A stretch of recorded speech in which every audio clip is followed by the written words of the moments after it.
I'll talk a little bit about meditation practice, and then we can try to do some afterwards together. So I think the most important thing to realize about meditation practice is that it's supposed to be a positive experience, right? This may seem obvious, because why else would you want to do it, right? If it is a positive experience, it may seem obvious, but as a matter of fact, many people don't experience meditation as a positive experience. And when you start to read the word of the Buddha, and you start to see how he explains what you might call the psychology of meditation, how meditation is supposed to be experienced by yourself personally, you start to realize the incredible emphasis the Buddha has on this thing which is called a positive experience. You probably have a look at one of the suttas later on. But basically one of those suttas which talks about the psychology of meditation, it has all, when you read it, it kind of starts off with, okay, you are a virtuous person, right? This is the foundation of all meditation, is to practice virtue. One of the things that unfortunately is forgotten around the world, people talk about mindfulness and they forget about the virtue aspect. Virtue means both being kind and avoid doing bad things. That is the foundation. So once you have that, you can start your meditation practice. And then, from that virtue, the Buddha then starts to explain, from virtue you have non-regret, right? Non-regret is obviously a positive experience already. From non-regret you get gladness, from gladness you get rapture, piti, from piti you get calm of the mind and the body. From the calm comes even more happiness, right? Gladness, rapture, happiness, calm, right? And then from that comes what is called samadhi, which is the unification of the mind, where the mind kind of goes into a profound state of meditation practice.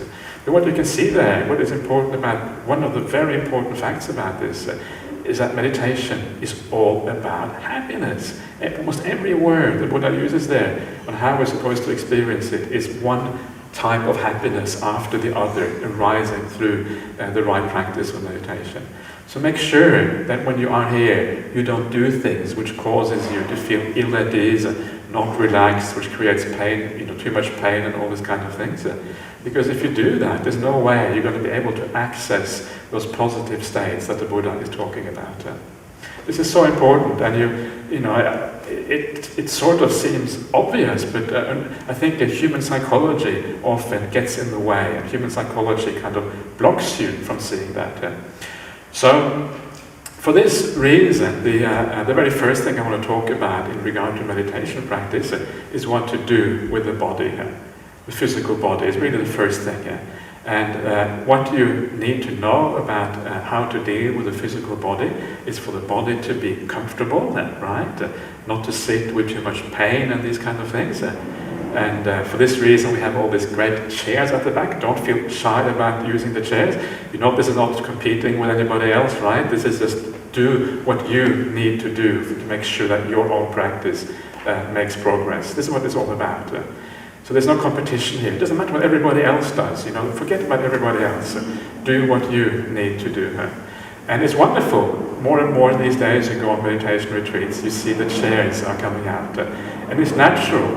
Most of us have grown up in a society, in a culture where we sit on chairs all the time. When you're grown up sitting on a chair all the time, and then suddenly you're told to sit on the floor, it actually can be very difficult. So please don't be shy about using the chair. Much better to be a little bit more comfortable, extra comfortable, than to be a little bit on the pain side while you're sitting here. That is much better. So please use that and please do that. And there's so many horror stories that I've heard over the years of people who don't get this kind of very basic thing here. And one of those stories was just when I was in Singapore a few years ago. One of the things as a monk, you travel a lot. It may seem strange, but you actually travel a lot because there's so much demand, right, for English-speaking monks everywhere. English-speaking monks are very few and far between, so you get kind of, ferried around the world by plane everywhere to talk to people, which is very nice. Actually, it's a very nice thing to do, to be able to give that kind of service. But it means that sometimes you are in Singapore, and when you are in Singapore, of course, you meet Buddhist people just like here, just like everywhere else. And I was staying in the apartment of this man. He was from Kuala Lumpur originally, but he was working in Singapore, and he was kind of traveling back and forth, and I was staying, very kindly offered me to stay in his apartment. And then one day, while I was there, he comes to me and says, "Bhante, I have a question for you. Have you got a few minutes?" And of course, I'm staying in his apartment, so of course I have a few minutes for him. And he says to me that a few years ago, I was on this meditation retreat, and it was the worst experience of my entire life. It was terrible. I was just pain all the way through. It was just, I felt so tense and so kind of non-relaxed and so completely ill at ease for 9 days. I never ever in my entire life do I ever want to go on a meditation retreat again. And I said, "Oh, wait a minute." I said to him, "You're taking it too far. Just because you had one bad experience doesn't mean you should never ever go on meditation retreat again. Retreats are different. The different types of teachers, they teach in different ways. You can't just kind of, you can't assume that everything is the same, everything is so bad." But he insisted, no, he'd never ever wanted to meditate again because the experience had been so terrible. It was the worst thing he'd ever done in his life, and I couldn't really persuade him. So he asked me, "What should I do?" Well, I don't know what I should do in that case. But essentially, he was turned off for life in regards to meditation practice. And that is a very unfortunate thing, because the idea with meditation, the idea with the spiritual path, is that it is something which develops over time. When you keep practicing these things, when you keep doing things, especially in the right way, when you understand what morality is on the Buddhist path, you practice that in the right way, and you combine that with the making the mind peaceful and calm, and these things together are incredibly powerful. And the longer you do it, there's a gradual transformation of your entire character, of your entire person. And you are creating a new personality for yourself as you go through this. But the effect really is most powerful when you keep on doing it month after month, year after year. The results become very powerful after a while. So please make sure that you do this in such a way that it encourages you to keep on doing it also in the future. And when you feel encouraged to do it also in the future, then the long-term benefits will be incredibly powerful for you. And actually something very beneficial will come out of this. So don't do what this man in Singapore did. He was maybe an extreme example, but this is what happens sometimes to people. I know that there are certain types of meditation retreat when only a very small fraction of the people come back to those retreats, precisely because of the amount of pain and problems and tensions that people experience as a consequence of that practice. So this is the first thing, allow the body to be relaxed. If you feel, so please use the chairs. Another way, if you want to sit cross-legged, it's nice to sit sometimes against the wall, right? Sit with your back against the wall. Sometimes when you sit with your back leaning against something, you can relax a little bit better. That's a nice way of doing it. And you will, especially at the beginning of any retreat, right? I'm sure, I don't know what you have been doing today. Some of you have probably been working, right? You're probably tired. When you're tired and you've been working, you usually need to relax first of all. And a good way to relax is just to lean back. Some of the best meditators I know, right? They do always do that. They lean back, they relax. I mean, many of you would know Ajahn Brahmali. Dr. Tan, you would know Ajahn Brahmali. And Ajahn Brahmali tells me that when he starts out meditating, he always leans back, right? Not always, but when he's tired or he's been working hard, he always starts off by sitting back and leaning against the wall. So if Ajahn Brahmali does that, you can do that. Ajahn Brahmali is just about one of the best meditators around. Right? He gets into this incredibly profound meditation. So if he can do that, anybody can do that. Because it is about relaxing. It's about knowing what you need, understanding that you need to relax first of all. So sit back, lean back against the wall, and you're okay.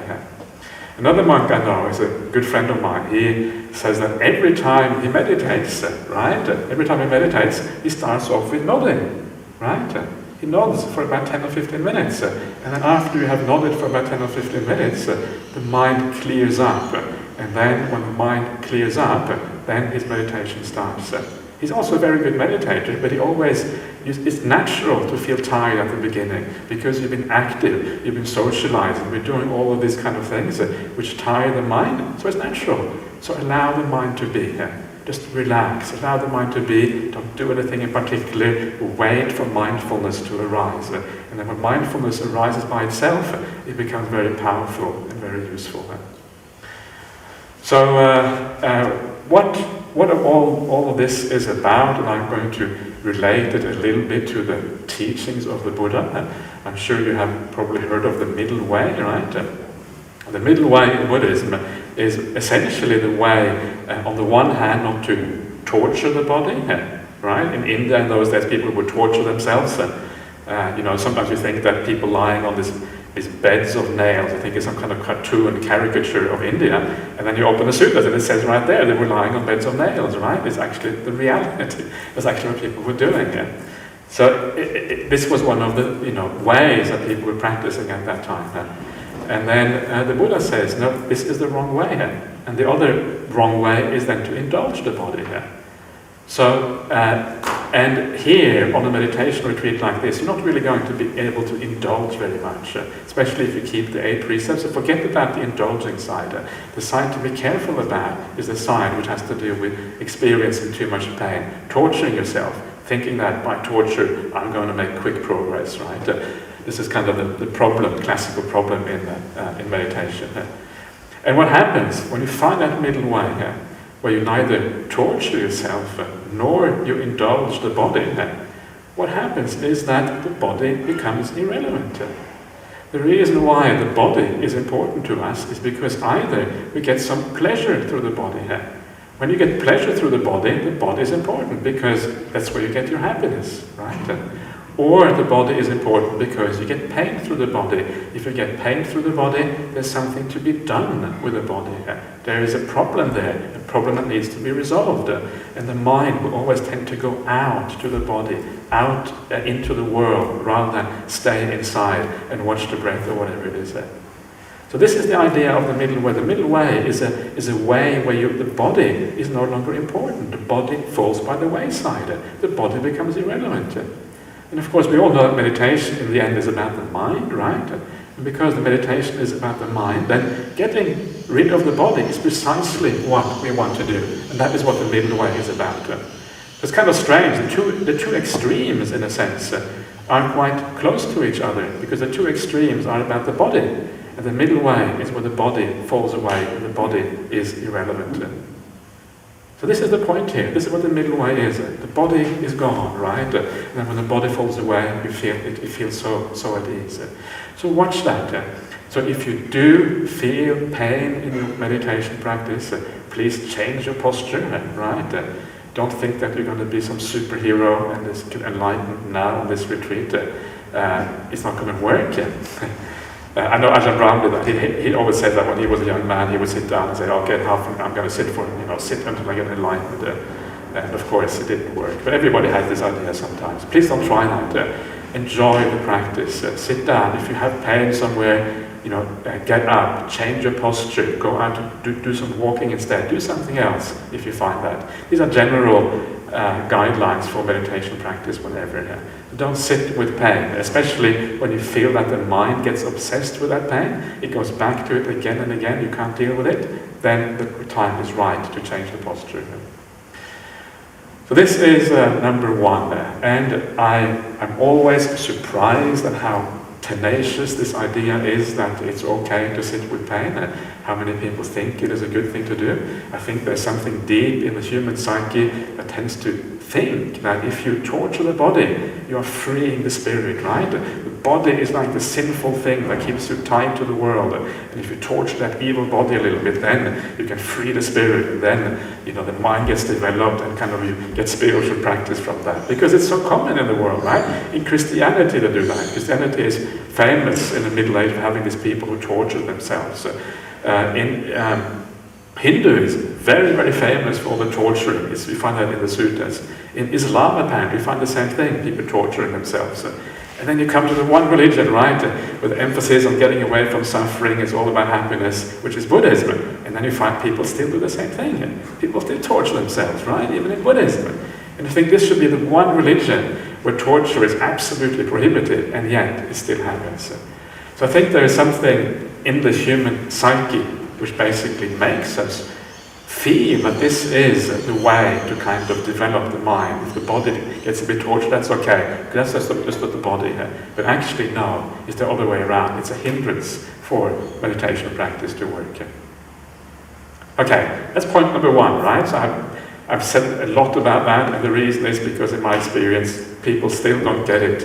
Even if you talk after half an hour, it still, it hasn't sunk in. Sometimes it takes years before the basic message sinks in.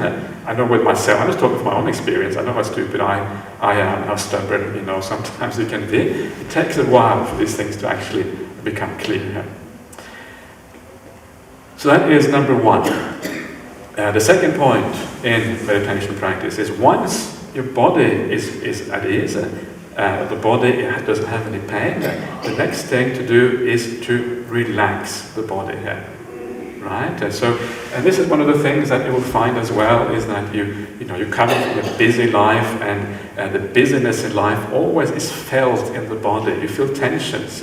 You feel tensions in the stomach, you feel tensions in the shoulders, you feel tensions in the face, the muscles tighten up. And so the first thing we need to do is to relax. We need to, again, it's about finding the ease. Not only do we not have any pain, but you want to find the ease in the body, where the body feels really nice and really good. And what is happening here is that the reason why the body is tense is because the mind is tense, right? The mind is what controls the body. So if you get very stressed, of course, during daily life, that stress will always reverberate or will make itself felt in the body afterwards. Mind and body are so closely connected.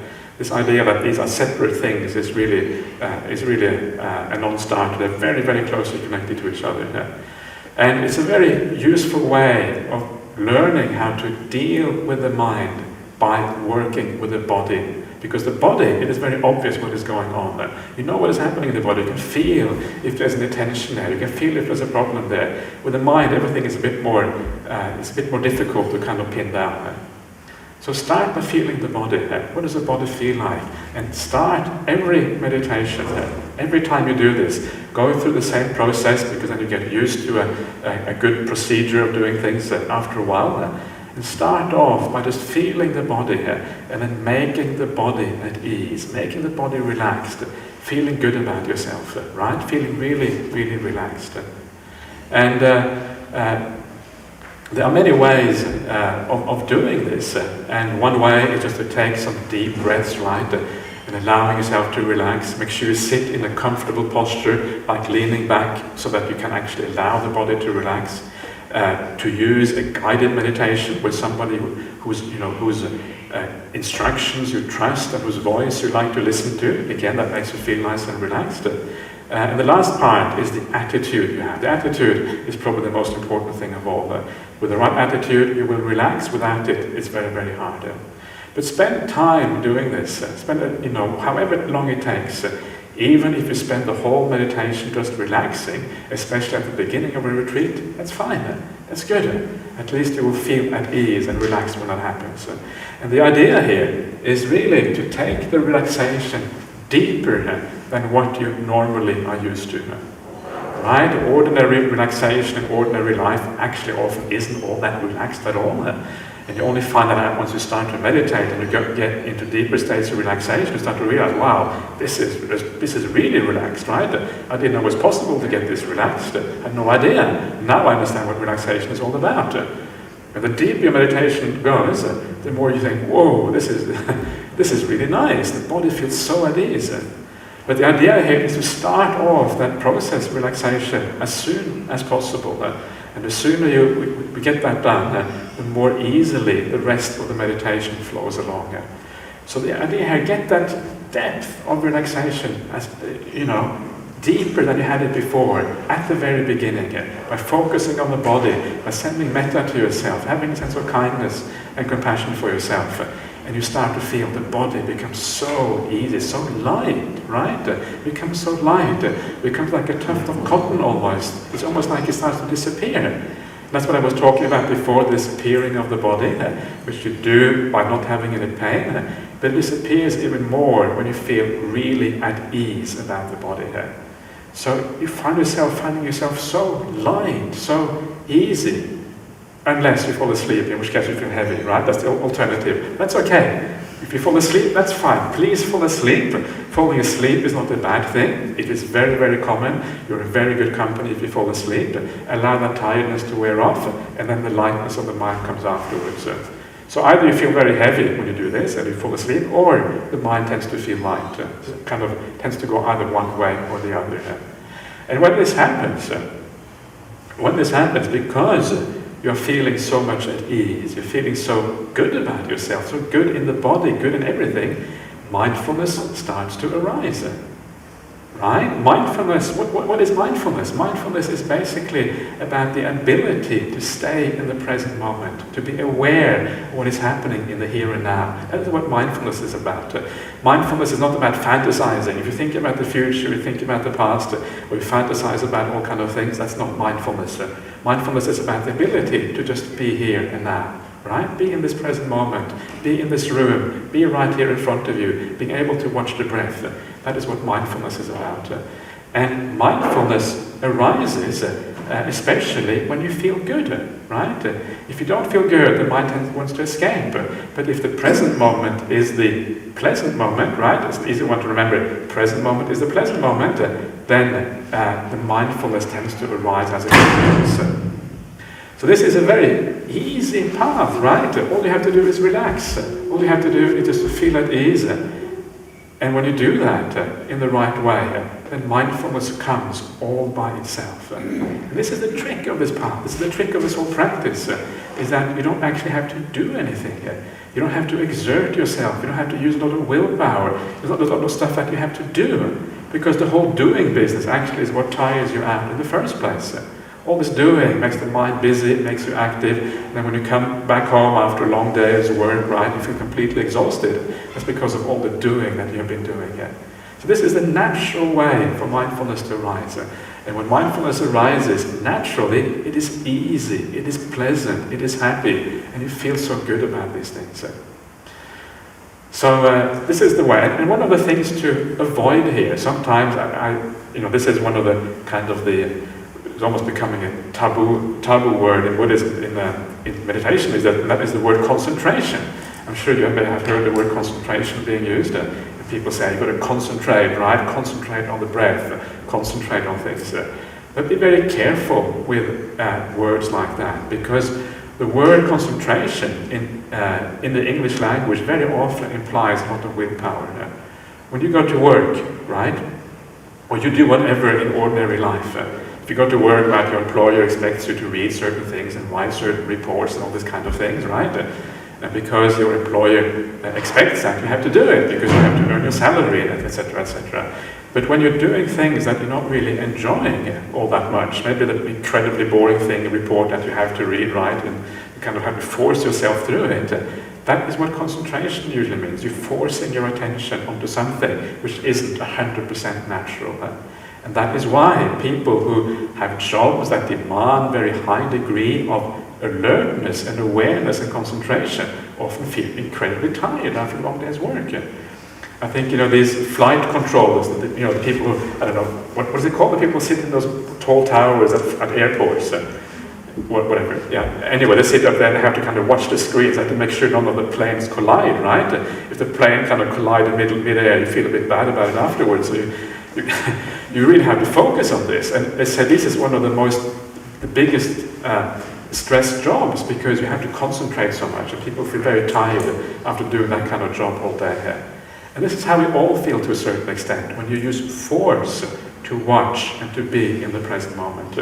So this is the idea of allowing mindfulness to arise naturally rather than to force mindfulness.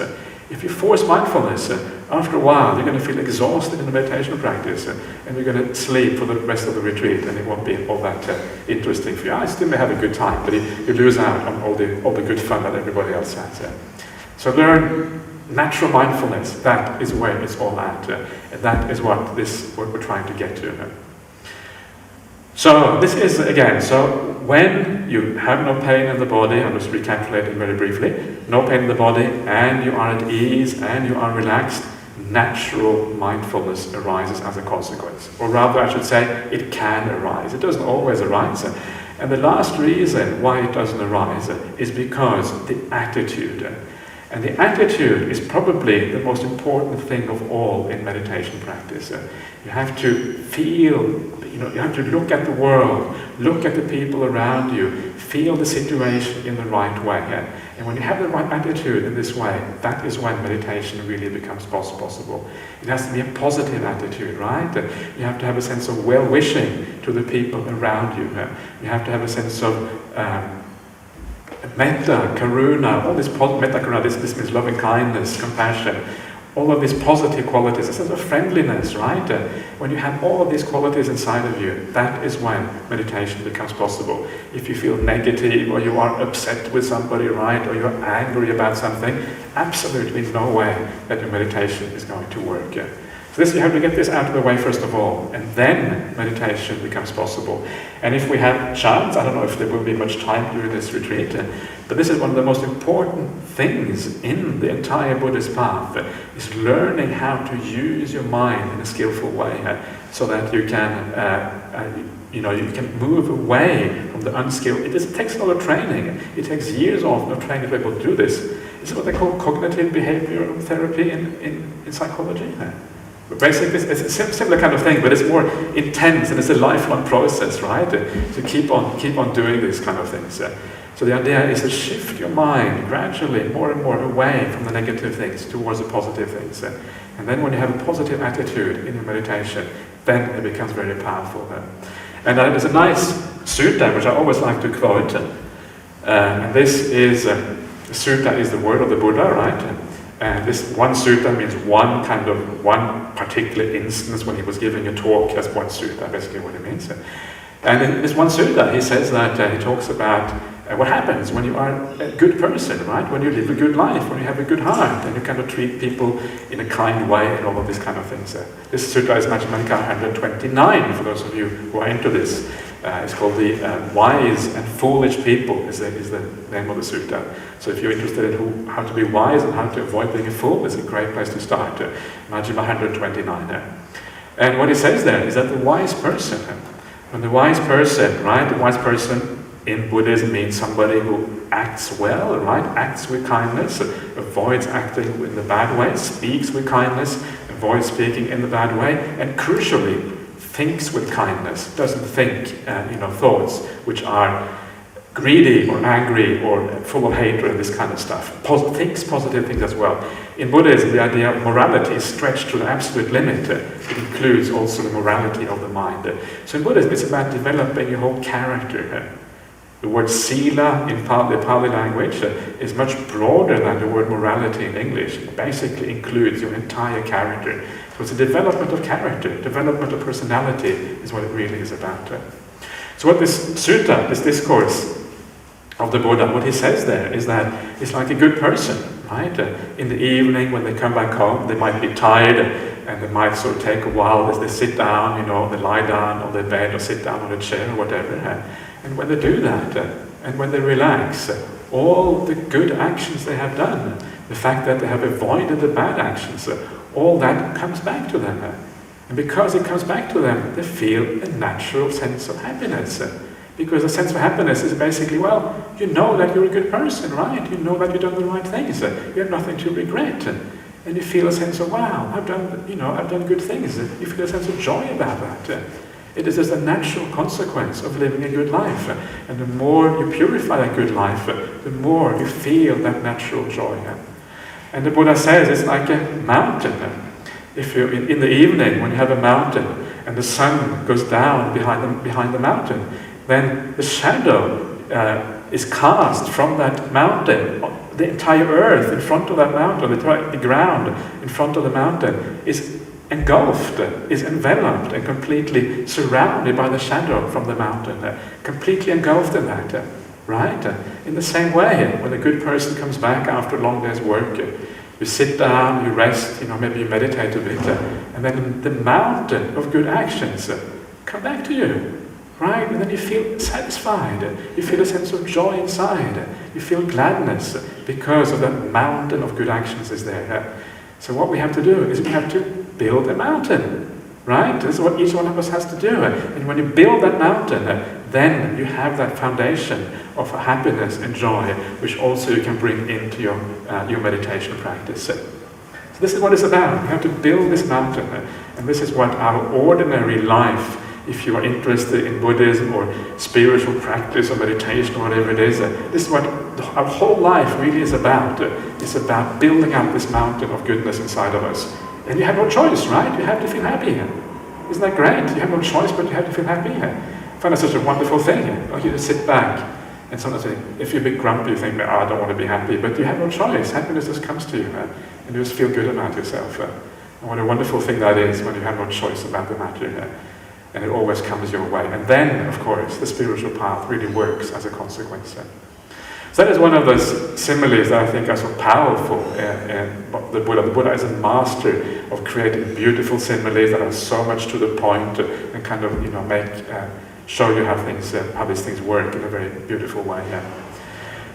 So this is about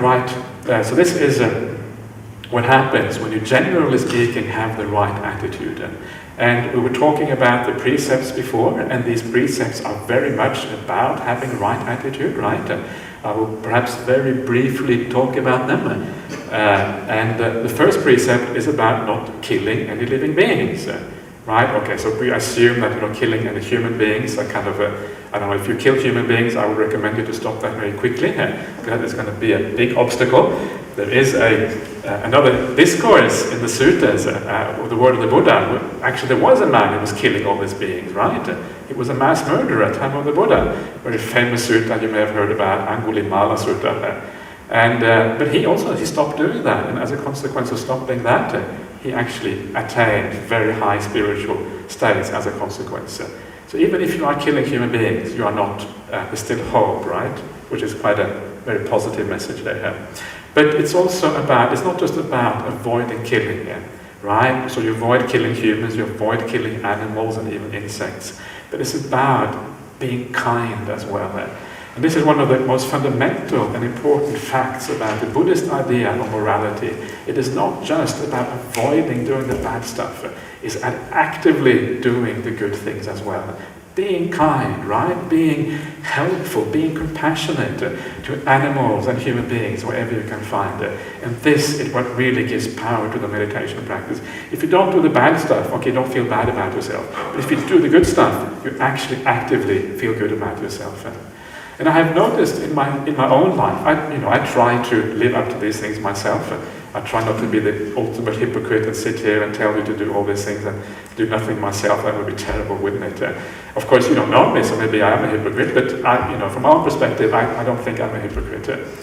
And I have always found that it is very powerful sometimes. Sometimes you are like in the right mood, right? And you just want to be kind and you want to be compassionate. Sometimes it's very a powerful force inside of you. Other times you don't really feel compassionate at all, but sometimes you feel very kind.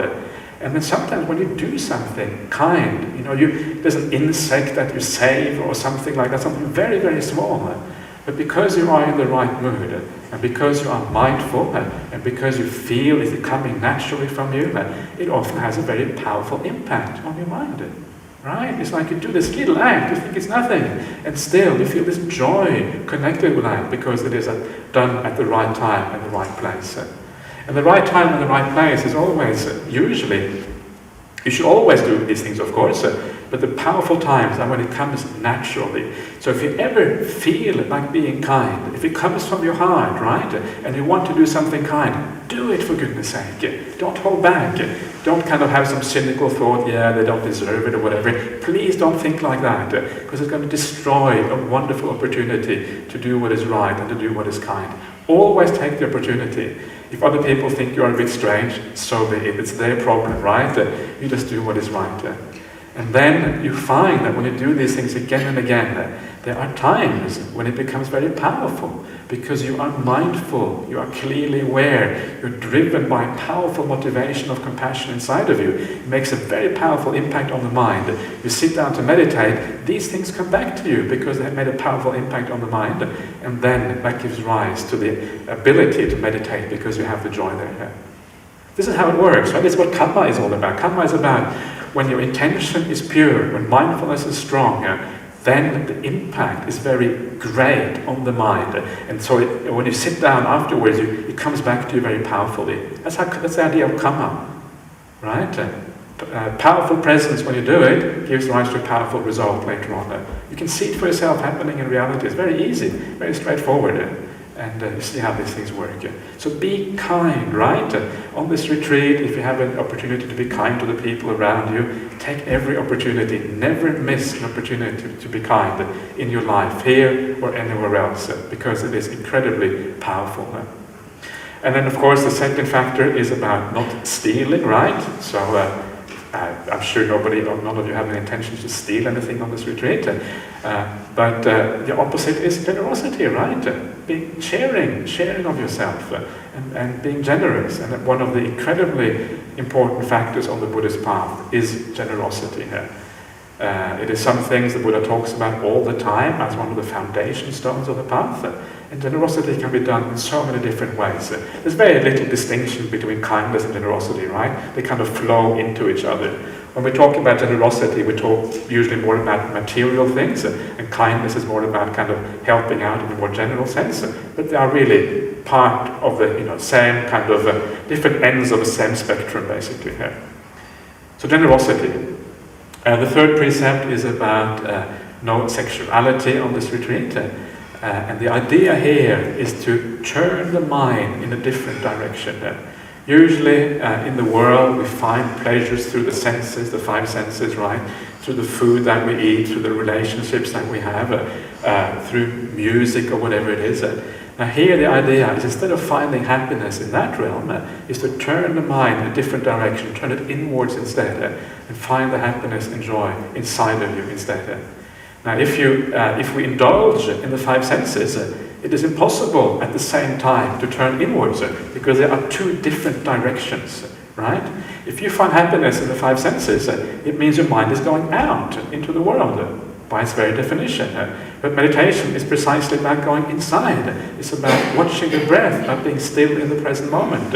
It's about not being attached to the world. So if you're finding pleasure in the five senses, it means that you are attached to them. Wherever you find pleasure is also where you are attached. So because you are attached, you can't let go, and because you can't let go, you can't focus inside. These are two opposite things, right? And it's very important to understand that you cannot do both at the same time. Sometimes people say, I want to get really deep meditation, I want to kind of live an ordinary life with my partner and all these kind of things at the same time. They cannot be combined at the same time. It's impossible to have the full benefit of meditation practice on the one side and living a completely ordinary life on the other at the same time. They have to be separated from each other, and that's why we do this kind of precept on retreats like this. The fourth one is about silence, and silence is a wonderful thing. You find that it's so wonderful not to have to talk, right? Our society is based on communication. You have to talk all the time. It's great not to have to talk, just to be quiet and kind of kick it. That's kind of, it's like you go into your own little bubble, right? And it doesn't really matter. Everybody else can do their own thing. You don't have to worry about that anymore. And so it's actually, the precept is actually not to lie, but because you're silent, that's what it becomes. That's the positive aspect of that. And think of it also, sometimes people find it hard to be silent. It should be easy enough, it's only a day and a half, this retreat, but sometimes people find it hard and they find it oppressive. If you do find it a little bit oppressive, think of it as an act of generosity to the people around you, right? On a retreat like this, there's always some people who get nice meditation, to think, okay, I'm going to help you. I'm going to do this to help everyone here, to encourage you and to support you in your meditation practice. Then you have a positive attitude about silence, right? It becomes another positive thing. It becomes, in fact, a gift to everybody around you. So you're kind of combining these precepts a little bit. The fifth precept is about not using drugs and alcohol, right? And again, meditation practice is about clarity, it's about presence of mind, and drugs and alcohol are about the exact opposite of that. Not using a high, the next one is Vikala Bhojana. You have to get sequence right here, which means not eating in the afternoon. Again, the idea is to move away from too much sensuality. It's not a major issue. There's going to be some soup, is that right, in the evening? Okay, you get some soup, so okay, so that's good. So that should keep you going there. And then we have the precept about not using any entertainment or adornments of the body, which is another very useful one. Entertainment is all about going out into the world. It's about enjoying the senses, right? That's what entertainment is about. So again, we're trying to withdraw from that. And the last precept about sleeping on a high luxurious bed is also, of course, about the same thing. It's about not indulging too much. But, the beds that are here are fine. And then back to the seventh one again, the seventh precept, not adorning yourself. This is also one of the nice things about going on a retreat. Just to have simple clothes, right? No makeup, no jewelry, not trying to impress anybody by the way you look or anything like that. It's like you can become anonymous. Become a person, you don't have to worry about all these things that we're always concerned about. It makes you self-conscious if you always have to worry about what you look like, right? And here you can let go of that self-consciousness completely, and you can be nobody. Isn't that nice to be nobody? We always have to try to be somebody. We always have to try to live up to our own and other people's expectations. Always trying to be a certain person. Now, one of the things about trying always to be somebody is this sense of self that we have inside of us always needs to be defended. Right? If somebody challenges us and says, "Okay, you are no good. What are you doing? This isn't good enough." Or somebody tells you, "Okay, you're not looking your best today," or whatever. We feel upset, right? And the reason we feel upset is because our sense of self is challenged. And so the sense of self is something that always needs to be bolstered, always needs to be kept up. We need to think, how much of the time do we think about ourselves? Are we concerned about ourselves? Stupid little things, right? But this is just life. Everybody is like that. And now, for once, you don't have to think about yourself anymore. You can start to let go of that sense of who you are, the sense of identity, how you are, who you are compared to other people. And when you reduce that sense of identity, what you find is that you become more peaceful. And you have less, because you don't have to think about all those issues concerning yourself anymore. So reducing the sense of self is actually one of the great ways of starting to feel peaceful as well. And this is what you do. This is why adornments, just using ordinary clothes and not kind of adorning oneself, actually is a great benefit and a wonderful thing to do. So those are the 8 precepts, and they give you some idea what right attitude means in meditation practice, right? All of this is about right attitude. So this is one of the things we're trying to build up. Some very general things about right attitude that I can maybe add to what I've been saying before. And one of the things that I often remind myself when I do my meditation practice is that when I meditate, that is when I come closest to the meaning of life. That is where I'm touching what life is all about.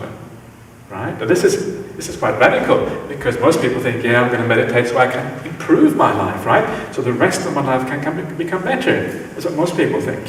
But no, it's actually the other way around. It's actually, this is, when you meditate, you are getting close to the very essence of the purpose of life itself. Why is that? The reason is because in meditation practice, what you are finding is you're finding the sort of happiness, you're finding the sort of contentment, you're finding the sort of satisfaction that you actually, each one of us always is actually searching for. If you look inside of yourself, look inside of your mind, you will see that we are often run by desires of all kind of things, right? From the moment you wake up in the morning, you have to choose what clothes you're going to wear, from the breakfast, right? Everything is run by desires and cravings in our life. And those desires and cravings, they're pointing towards one thing. We want to be satisfied. That's why we want to fulfill that craving, fulfill that desire. Except that it never happens. The desire always comes back to us again. And then suddenly one day you sit down and meditate, and you find that satisfaction in meditation, at least a little bit more than you find it by running around in the world. This is what I mean. You're actually touching here the meaning of life. the purpose of all the running you do in the world, you find it. You find that you find the result. You find what you're searching for in the meditation practice, rather than by actually getting the results in the world around you. Right? So here you are touching the meaning of life. This is what life is all about. This is what you're really searching for. This is what you have. Your innermost yearning actually comes. You find that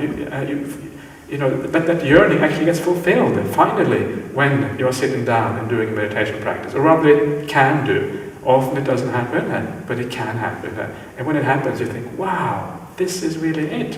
Now I'm coming to what everything really is all about. And that is very powerful, because when you understand that, when you understand that, instead of sitting down and meditating and then fantasizing about all the things you're going to do in the world, it's kind of crazy, right? Because now you have got the meaning of life, so why are you going to fantasize about all those things that have got nothing to do with the meaning of life? In fact, it should be the other way around, right? When you're running around in the world, in the daily life, doing this, doing that, you should fantasize about meditation practice. That's the way it should really be. Because you understand that everything you do in your ordinary life, that if you can think about your meditation practice, it will give you a guide, right, in your ordinary life to how you should behave. Is this going to lead to an improvement in meditation, which is the purpose of life, or is it not? Is it going to lead me away or lead me in the right direction? So please fantasize a bit about meditation in ordinary life, right? Or wouldn't it be nice if I could now kind of go back and be on retreat and just sit peacefully? Wow, maybe, as soon as I get a chance and opportunity, I will do that. And then you have this guide to also guide you throughout life, in a sense. So remember that when we're sitting here on this retreat, right? This is it. You are touching the meaning of life itself. You're not going to get any closer than this, probably. So this is your opportunity. Why waste that opportunity by thinking about all kind of other stuff instead? So this is going to be the first talk about the theme of this retreat. The theme is dependent origination, known as Paṭiccasamuppāda in the Pali language. And what I thought of doing tonight is just to do a general overview. Is it loud enough? Can everybody hear all right? Yeah? Okay. Let's do a general overview of what this teaching is about, so that we have kind of the background, and we can draw out the details over a few sessions after that. So that is going to be the main purpose of tonight. And as I said before, if you have any questions about this, please write them down and put them in the basket at the back. Yeah, good. So one of the things about dependent arising, it is well known. Everybody thinks it is very profound, right? Everybody says, "Oh, this is very profound stuff."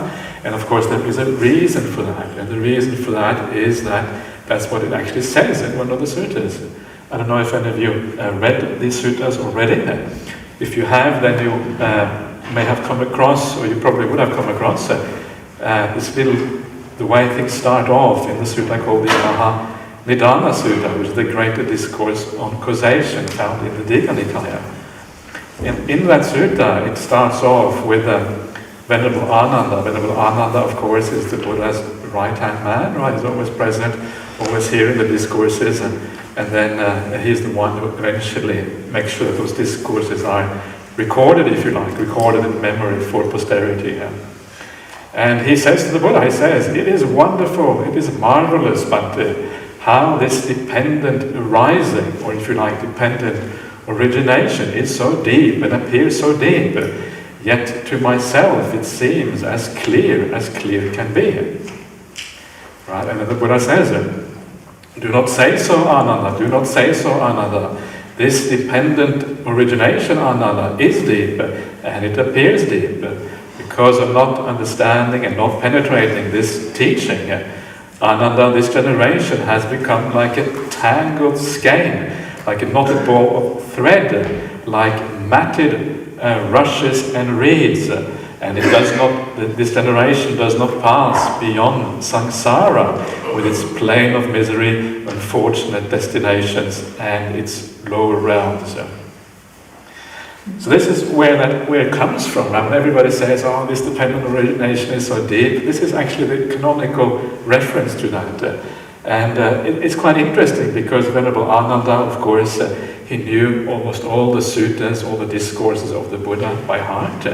And he was also well known for having become a stream mentor. A stream mentor is somebody who has penetrated and understood the teaching on their own, right? He was a stream mentor fairly early on. And here is one of the Buddha's chief disciples saying, this is really deep, but I understand it. And the Buddha says, be careful what you say, right? Don't be so quick, because this really is profound. And it is because of not understanding this that people are stuck in samsara. So that is fascinating. It makes us wonder, well, what is the chance of me understanding this, right? If Venerable Ananda couldn't understand it, what is my hope? And that's a fair question, actually. It is a fair question, but remember, the idea with a retreat like this is not to grasp these things absolutely fully, in the full depth, in all the details. The idea is to get enough understanding that you're moving and heading in the right direction. And this is the whole gist, the whole purpose of the Dhamma, is always to move in the right direction. And as you keep moving in the right direction, doing some meditation, doing some practice, understanding what the teachings are about, all of these things kind of come together, right? And one day, who knows, one day you might also, each one of us might also understand the full profundity of these teachings. And the reason why they are so profound is basically just what it says at the end there. It is because of this that people don't make an end of samsara. And what that means is that if you are an Arya, if you are a noble person who has penetrated and understood these teachings through your own insight and through your own understanding, that is when you have that full penetration. So Venerable Ananda, my guess is that at this point he hadn't yet become a stream mentor, maybe it was later on. Or the alternative is that he was a stream mentor, but even as a stream mentor you understand the general principle for how it works, but you may not be clear about all the details. And this is one of the things that is so fascinating about this teaching, is all the details, all the things that actually come out of it once you start to investigate. There are so many aspects to this teaching. And to give you some examples of the aspects I'm thinking of, this teaching, contrary to what some people say, it includes the law of karma. The law of karma is very central to this particular teaching. And it explains karma in a very beautiful and very meaningful way.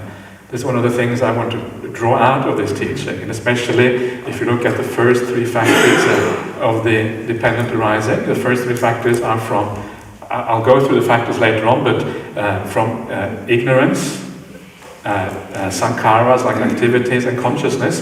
That actually is all really about karma and how karma works. And it's very interesting to understand how karma works, because it is something which is very practical, something we can use in our own lives. So it brings out karma, right, in a very detailed way. This is one of the things that makes it so interesting. The second thing, which of course makes it very interesting, is that it shows us how this samsara, how the process of continuous existence, how it is sustained without a self in it. This is one of the key things about dependent arising. It shows us how this is possible, that we can kind of go on and go on and go on, right? Keep on going. But there's no self in it, there's no substance, there's no essence to it, which is always present. And this is one of the things that makes people stop, right? One of the classic kind of counter-arguments against the Buddha's teaching and against rebirth is the idea that, well, if there was rebirth, there must be a self in there, right? And you guys who say don't believe in a self, so you're contradicting yourself. But actually, no, the point of the Buddha is precisely that such a thing as rebirth can exist without the self. And this is one of the things that precisely makes it so profound. And this is found in the third and the fourth factor of dependent arising, consciousness, conditions, what is sometimes called name and form. We will discuss that term later on, what it actually means. But that kind of nexus between those two, because they mutually condition each other, shows you how this thing sustains itself without a self in there. And in fact, the whole dependent arising, the whole chain of factors is also an example of that. So these are two very important things, right? Crucial aspects of Buddhism, which I explain in detail in dependent arising. But the most important thing, and what makes dependent arising so interesting, is that the overall structure shows you, the first factor of dependent arising, as I said before, is ignorance. The last one of the 12 factors is suffering, right? So what that does, and I'll talk more about that in a second, it shows us how suffering arises out of lack of understanding, out of ignorance. This is probably the main purpose of dependent arising, and why it is so powerful, because it shows us that if you don't understand things in the right way, you're going to suffer, right? So you want to try to understand things in the right way. If you don't, you have a serious problem. Now, before I go into more detail about these things, I thought one of the mistakes that people sometimes do about dependent arising, they think, well, it's a very profound teaching, and people sometimes ask, what is Buddhism, right? Is Buddhism, should it be considered a philosophy? Is it a religion? What is it? How do we make sense of Buddhism? What kind of teaching is it? And you can come with some kind of course you can say it's just a wisdom teaching, but that doesn't really say very much. So the first question I want to ask, well, if it is so profound, could it then be said to be a philosophy?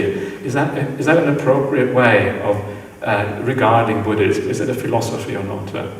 And the answer to that, is it a philosophy or not, is that the early teachings of the Buddha, the teachings that we are going to talk about here, the ones that are found in the four Nikayas, and not the later teachings, as far as I can see, they are not a philosophy. The philosophy of Buddhism is something which arises later on. That is what the Abhidhamma is all about, right? That is really philosophy.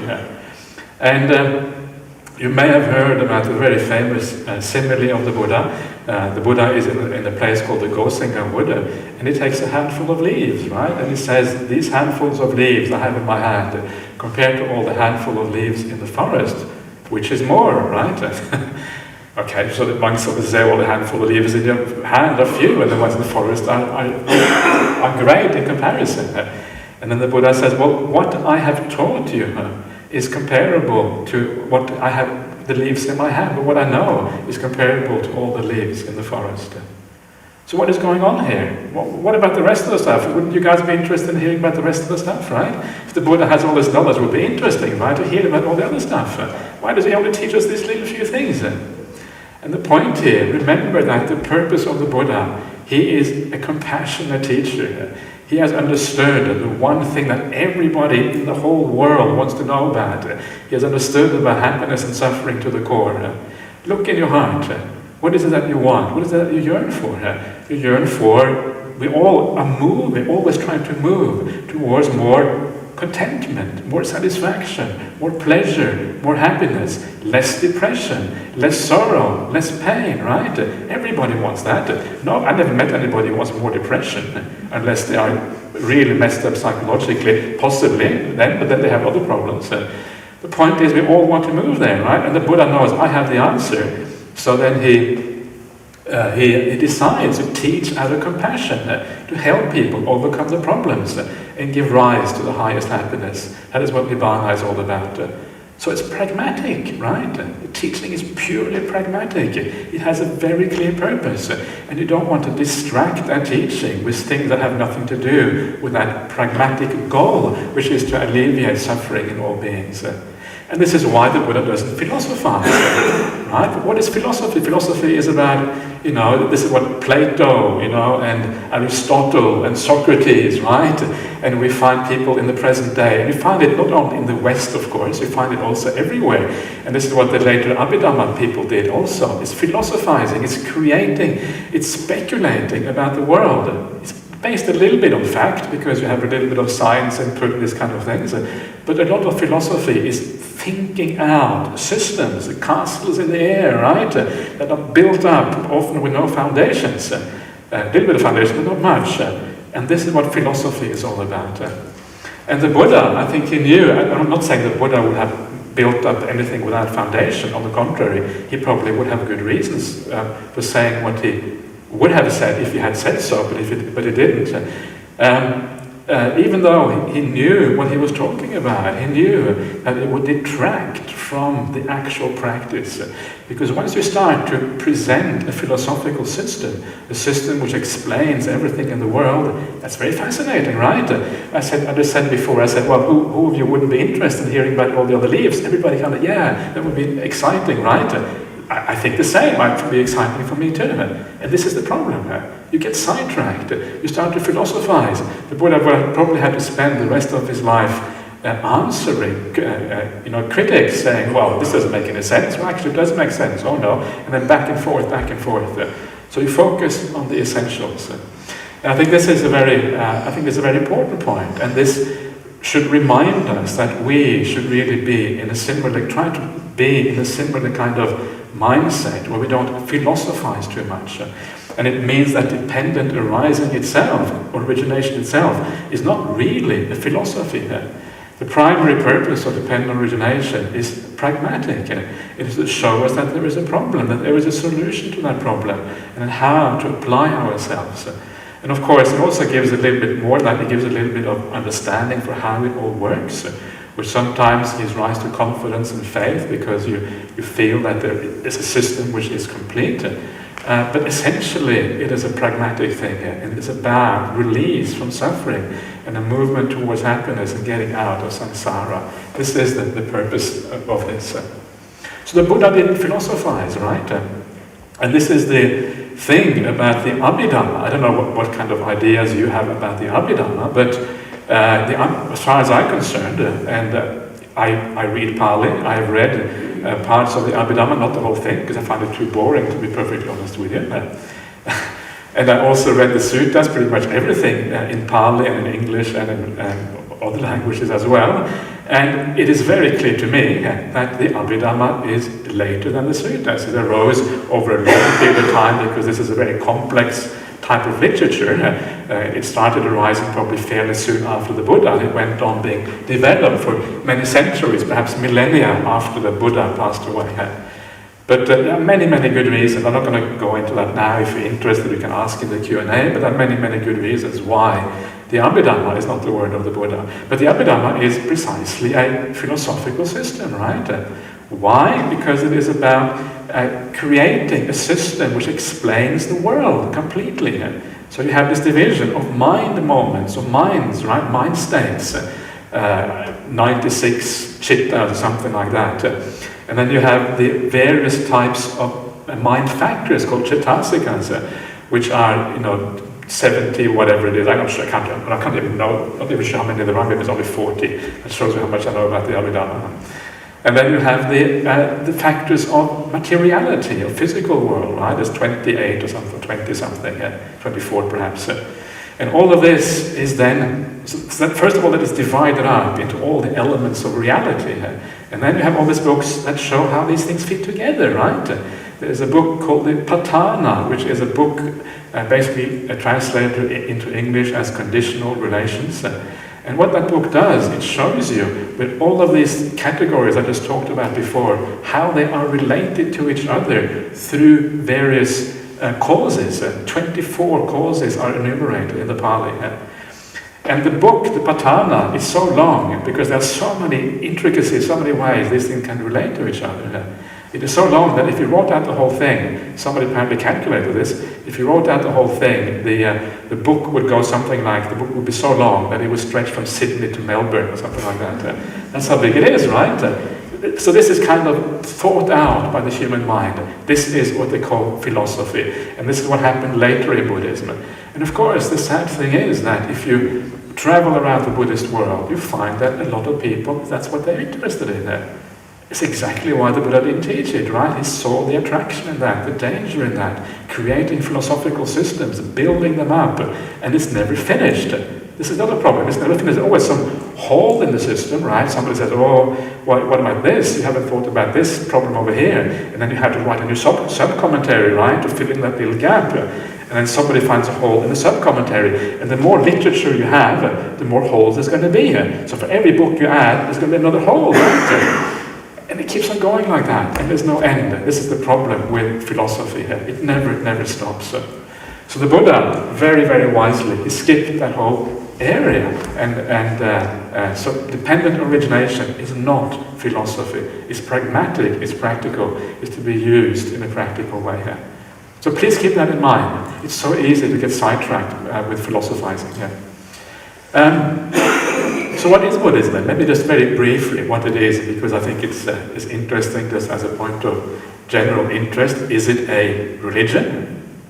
Right? Is it a religion? People say, oh yeah, maybe not. Is it a religion?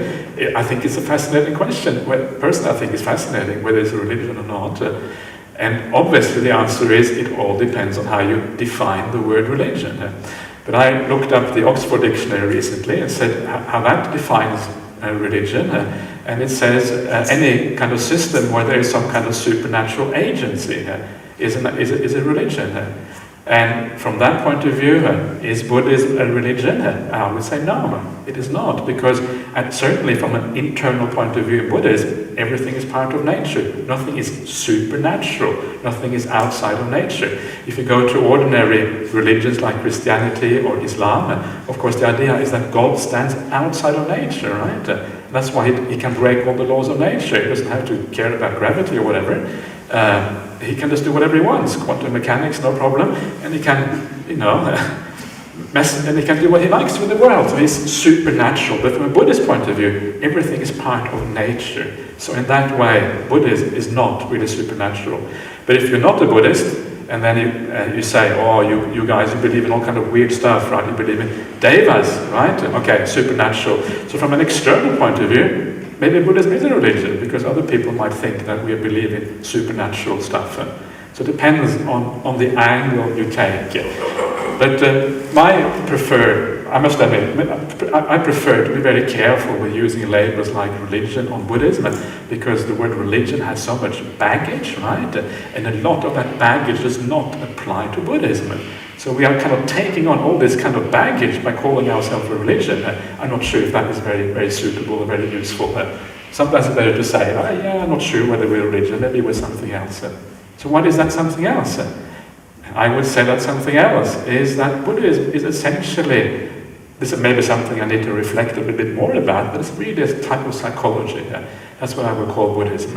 All of Buddhism is about how to use the mind well, how to move from suffering to more happiness, how to eventually end all suffering, right? It's all really mental stuff. It's all about developing the mind, doing something with the mind. There's a kind of psychology here, maybe not anything like anything we have in the world, in kind of apart from Buddhism. It's different, obviously, but it really is, I think, at the end of the day, possibly a type of psychology, although I must admit I haven't really thought about that maybe carefully enough to really make an absolute statement about that. Anyway, so Buddhism is a psychology, and of course that includes then dependent origination. So where does this fit in to this picture of psychology? What is it all about?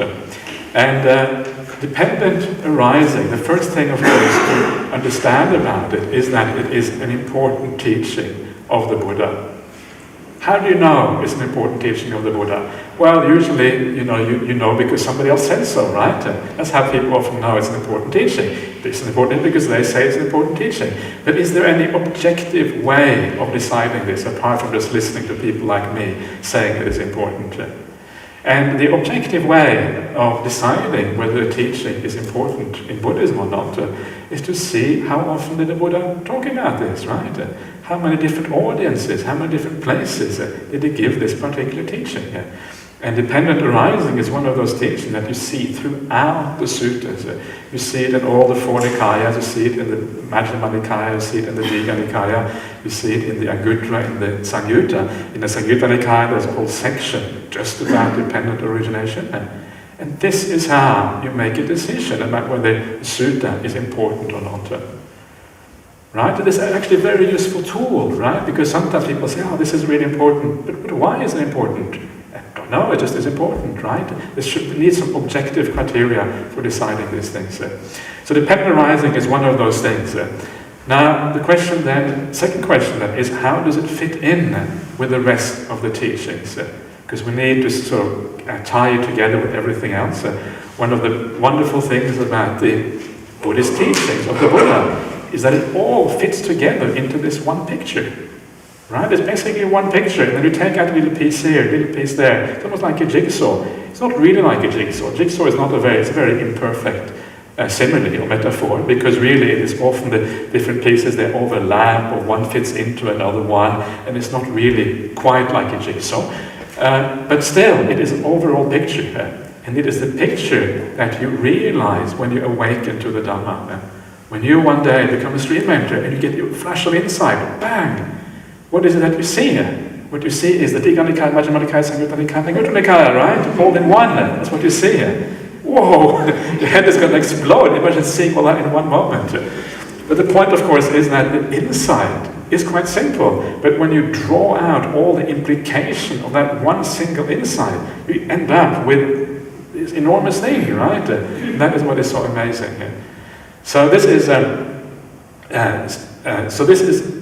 dependent origination is part of that. It is part of this big picture that is only one little thing. So where does it fit in? And one easy way of understanding where it fits in is to look at the Four Noble Truths, right? Noble truth number one is the noble truth of suffering. Right? That's usually most people already, then they shake their head, okay, I'm not a Buddhist, I don't suffer. Right? That's kind of number one.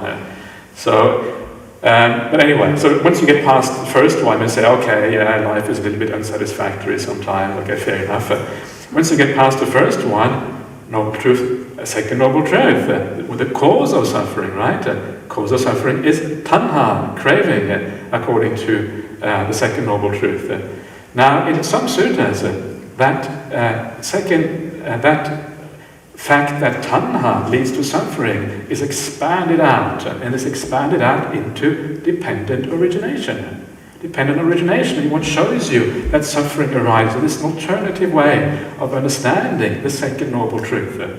So the dependent origination fits bang in there part. It basically is another way of speaking about the second noble truth, dependent origination. That's already quite interesting, because normally you look at the second noble truth, right? Craving gives rise to suffering. Okay, so fine. First of all, it's maybe a little bit hard to understand why that is the case. So one thing that dependent origination does, it spells out exactly why it is that craving gives rise to suffering. It puts in all the little pieces in between to show you how this conditionality actually works. That's the first thing that's interesting about it. The second thing is, okay, so if craving is the cause of suffering, the third noble truth says that when you remove that craving, suffering ends. So, but how do you get rid of suffering? How do you get rid of craving? Sorry, if craving is the cause of suffering, you want to get rid of craving. It's not very obvious, right? Everybody has desires. Everybody has cravings in their life. How do you get rid of that?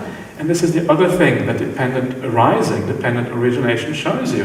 It shows you all the links, all the causes that eventually give rise to craving. So it shows you how craving can be removed.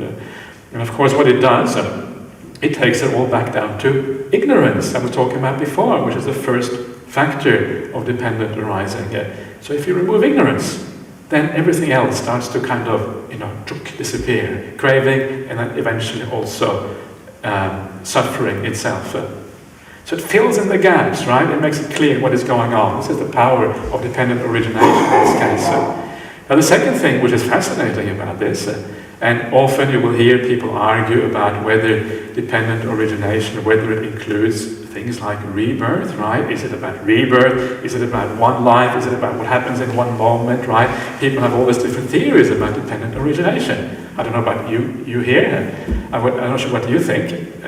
I'm not going to ask you. But I don't have any doubt that it refers to rebirth. Rebirth process is part and parcel of dependent origination. And you can actually see that if you consider the second noble truth. Or at least one hint is found right there. Because the second noble truth says it is the craving that leads to rebirth, which is the source of suffering, right? It's not just any old craving. It's called porno bhavika. Porno is from puna, which means again. bhavika means existence. So the craving that has to do with re-existence. So because dependent origination is just an expansion of that second noble truth, dependent origination too has to do with rebirth and re-existence in the future. It becomes very clear once you kind of whack it into that formula, and they have to obviously equate with each other, right? It's the same thing. So it deals with rebirth. That's one thing I didn't say before, which I talked about the various things that dependent origination points to, such as karma, etc. Of course, rebirth and karma are here closely connected to each other. So this is where it is then. So it is part of the second noble truth, and straight away you see some interesting things coming out just by considering that. Third noble truth then. Okay, third noble truth is about the ending of suffering, right? It's great that there is a third noble truth. Without that, it wouldn't be so great, just the cause of suffering and suffering. So the third one is like wow, this is kind of the power of the Buddha's teaching, that we have the third noble truth. And the fourth one, of course, which is the path. Now the third one shows us that the cessation of suffering comes from the cessation of craving. And again, the sequence of dependent arising, it has a forward order and it has a reverse order. And here it operates in the reverse order. It shows you that when you eliminate avijja, ignorance at the bottom, all the factors get eliminated until you eliminate craving. And then it fills in the gap between craving and dukkha. All of those factors get eliminated, and eventually suffering itself gets eliminated. There are the two ways that dependent arising works: in the forward order, which shows you how suffering arises, and the reverse order, which shows how suffering ends as a consequence of all the other factors ending. Second noble truth and third noble truth. I hope I'm making sense to you. I don't know. I'm not sure how much you know about these things or how much you don't. I apologize if I go too fast. Just let me know later on. Write a little complaint or whatever, and I'll try to go more slowly. Sometimes it's hard because you have people at different stages, right? Different understandings. So this is then where now you can see why it is very much a psychology, right? It's all to do with craving, desires, how that causes suffering in the end, and about how it's ignorance, which is another mental thing at the very beginning, which causes this whole thing. It all revolves around things in our minds and things, the way our psyches actually work.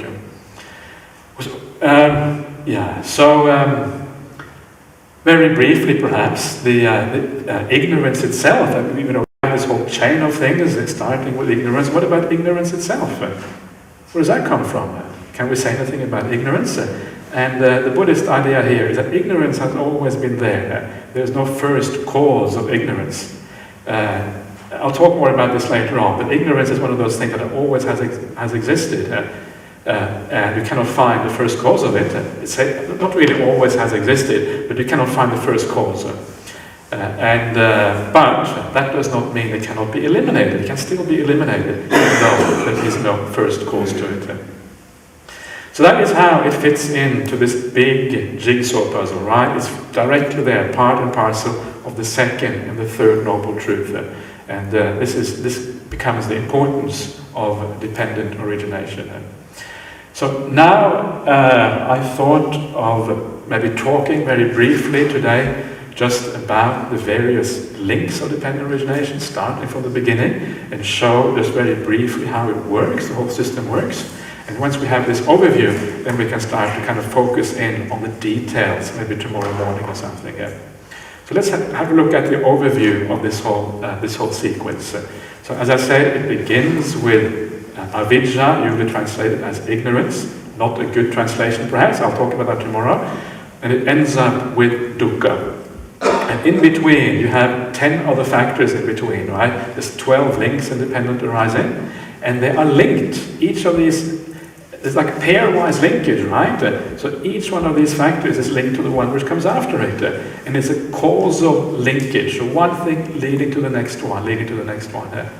So the first thing to understand is this idea of causality that actually drives this thing we call dependent origination. Right? We start off with avijja. And the point here is that once you have avijja, the second factor comes into effect, and then the third factor, all the way up to the 12th factor, which is called dukkha, which is suffering.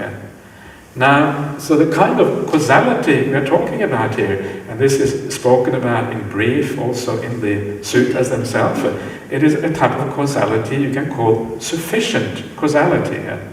Sufficient causality means that when the factor preceding another one exists, the factor which comes after must also exist as a consequence. That's what it means to be sufficient. In other words, ignorance is sufficient for the next factor to exist. Right? And then the next factor is sufficient for the third factor to exist. And so on, all the way to the last factor. Each one is sufficient for the following one. And what that means is that if you have ignorance, you have no choice. You have to suffer. Right? From ignorance comes suffering. What is that stupid English saying? Ignorance is bliss, right? It's completely wrong. It's a mistake.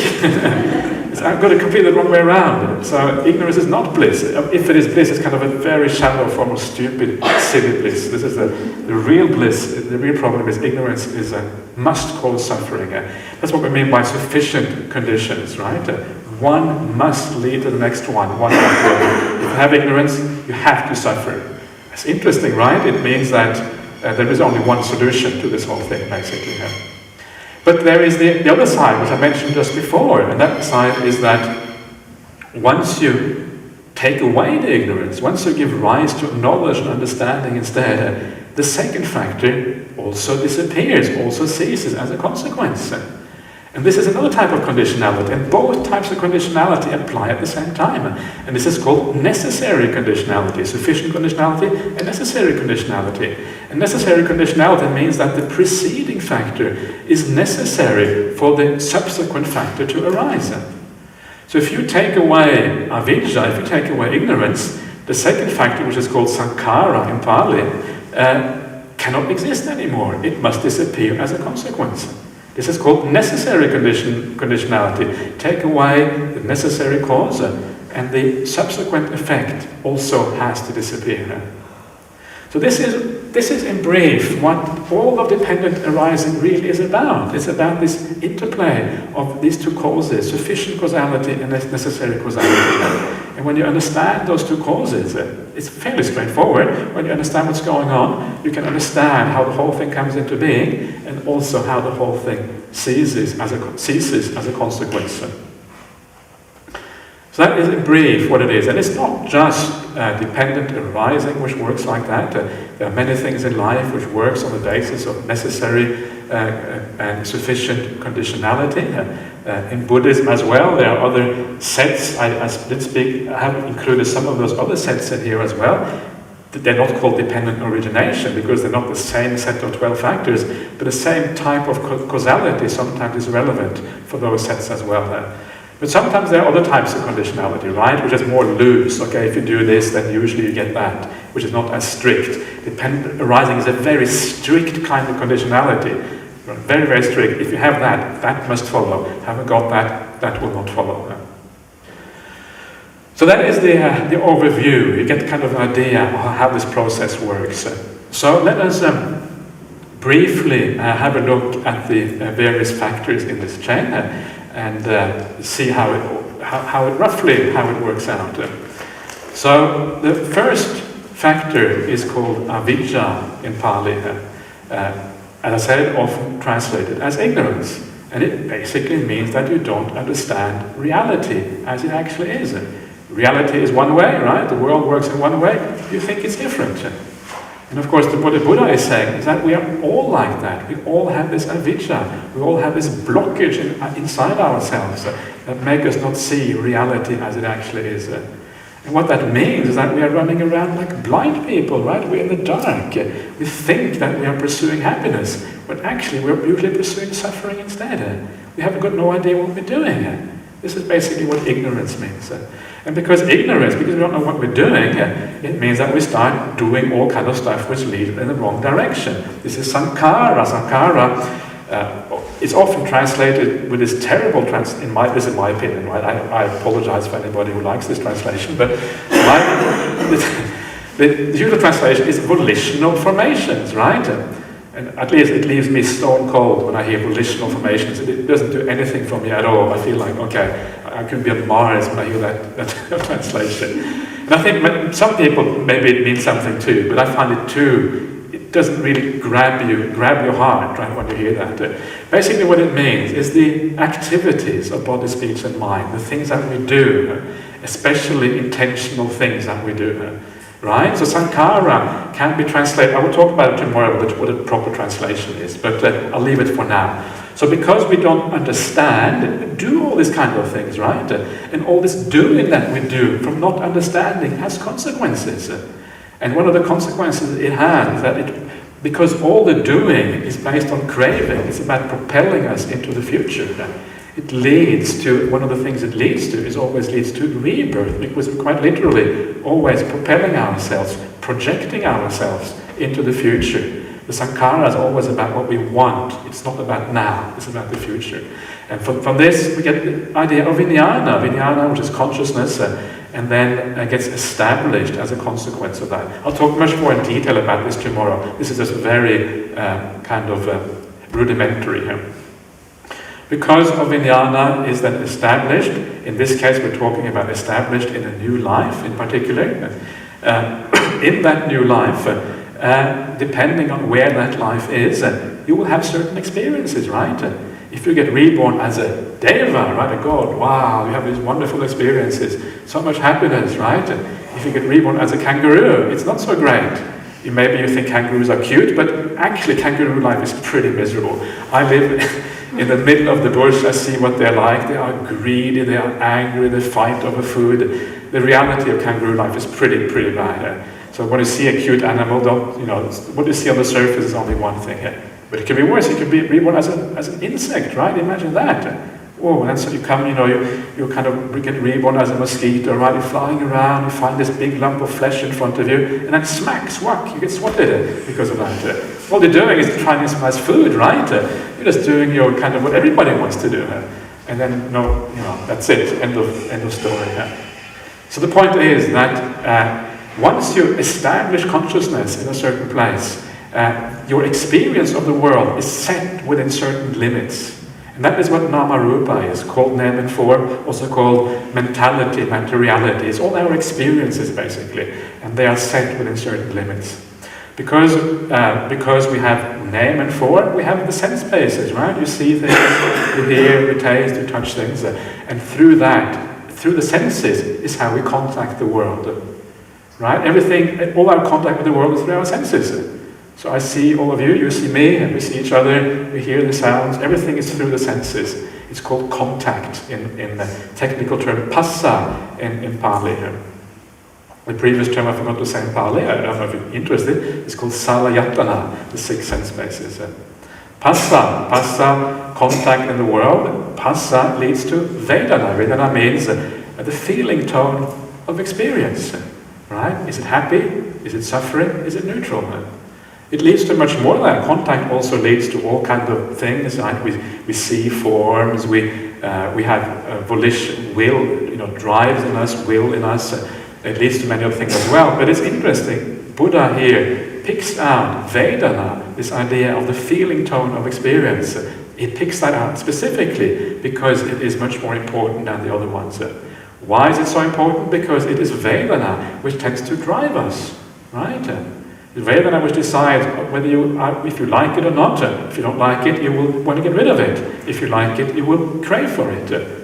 Right? So Vedana makes us act. The feeling tone makes us act through craving. So you crave and then you act, and part of that action is upadana. Upadana is how we react to craving. What do we do with craving in the world? Right? We do things, we take up things, we start things, almost all the things we do, big picture things, come from this idea of upadana, taking things up almost in a literal sense. You take up, having a job, or you take up hobbies, or you take up Buddhism, you take up meditation, right? You do things. And then because you take up all these things, you live in a certain way. That's called bhava, existence. So we live in a certain way, a certain, our mind is kind of set in a certain way. This is very similar to what we're talking about at the beginning of consciousness being established. We're established through the way we exist. And because of that establishment, we are reborn in accordance with that establishment later on. Because you're reborn, you must die, right? With birth comes all the problems. With birth comes human life, and once you have human life, you have to have human experiences. Human experiences, I don't know what your human experience is, but it's a bit of everything, right? Okay, sometimes you're happy and everything is great. Sometimes it's absolute misery, right? You go through divorces, you get fired from your job, your closest family members and your friends, they die, or you get really sick yourself or whatever. Life goes through all these ups and downs all the time. There's so many problems there. And I think it is very important to be realistic about that. Sometimes people say, oh yeah, no, my life, I don't have any suffering, It's a very shallow, to say the least, shallow, outlook. You haven't really looked very carefully if you think you have no suffering. You really have, you kind of say, oh, don't want to see. That's what you're basically saying there. Right? I'm a monk. You could argue that my life is probably quite easy. Ajahn Brahmali, right? Ajahn Brahmali is probably the most happy person that I can imagine. He always is very light-hearted. He always jokes. He always messes around, right? But when he talks about suffering, he says life is suffering. Life is really dukkha. It's really, really bad. He's the happiest person. So if he says there's suffering, well, okay, I'll believe it. I can feel it myself anyway. So no problems there. Okay, so that is dependent arising in brief. And just to give you an overview, so those are the 12 links, all the terms and how they all connect together. And then of course the cessation mode as well.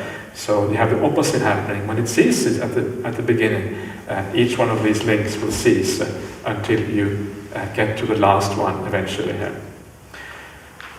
So I think I will probably stop there because I don't want to go into any more details about things at this particular point.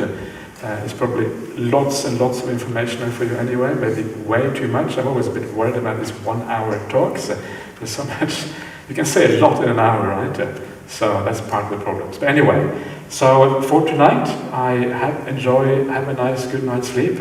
Remember that meditation and going on retreats is about enjoying yourself, having a good time.